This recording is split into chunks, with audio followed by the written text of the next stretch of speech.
जनूबी वज़ीरिस्तान के इलाके करामा में सिक्योरिटी फोर्सेस के खारजी दहशतगर्दों के साथ झड़प, शदीद फायरिंग का तबादला, 5 खवारिज जहन्नुम वासिल हो गए। धरती के 4 सपूत भी वतन पर कुर्बान।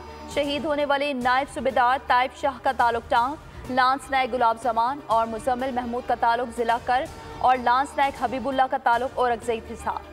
ISPR के मुताबिक इलाके में क्लियरेंस ऑपरेशन जारी है। वज़ीर-ए-आज़म शहबाज शरीफ, स्पीकर कौमी असम्बली अयाज सादिक का सिक्योरिटी फोर्सेस को खराज तहसीन, गवर्नर सिंध का सिक्योरिटी एहलकारों की शहादत पर खराज अक़ीदत, वज़ीर आला सिंध मुराद अली शाह का लवाहिकीन से हमदर्दी का इजहार।